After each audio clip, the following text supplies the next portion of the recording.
There was just one problem. I didn't have a car, and the trains don't pass by my area on the weekends. One of the things I promised myself while living in Italy was I'd stop being a tourist and start saying yes to local experiences.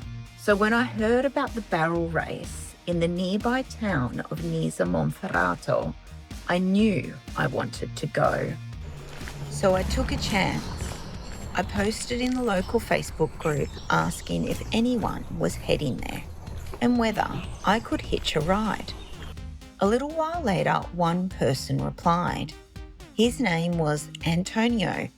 He said he'd be passing at around 4 o'clock.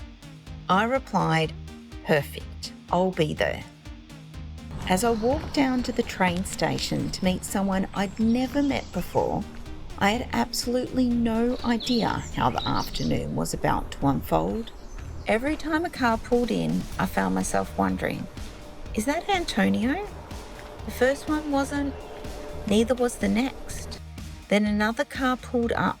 This time, it was. We shook hands, exchanged a quick hello, and I climbed in. Within minutes, we were chatting as though we'd known each other much longer. He told me he was originally from Naples, but now lived in the Po Valley. And before long, we were comparing life in Italy with life back in Australia. I'd been told that once a year, this sleepy little town transforms into something extraordinary. And as we arrived, I could already see what they meant. We arrived before the event had started and found a little bar to have a cocktail and chat. We talked about everything, without any judgment at all. And I'm starting to feel, no matter where you go in the world, you always will find your people. The streets were starting to fill up with people, and the competitors were getting organised with their wine barrels. The barrel race is a tradition that dates to when shopkeepers delivered kegs, rolling them on the street, engaging in real competition. It's run alongside the Monferrato in Tavolo, a food event presenting the typical dishes of Monferrino cuisine. We wandered down to the arena of food tents, got a bottle of local Barolo wine.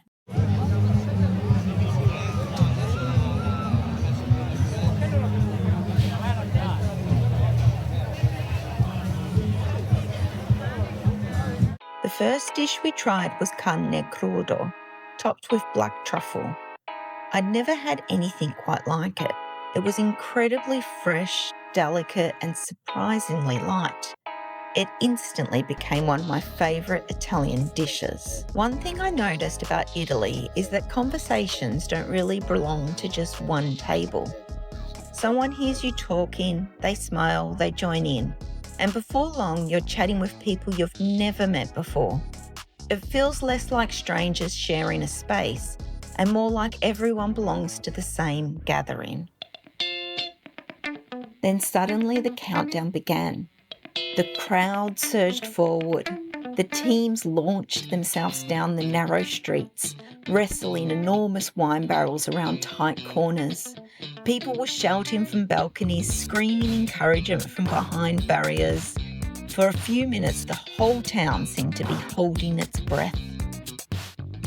As the evening came to an end, I realised this wasn't just about watching a race.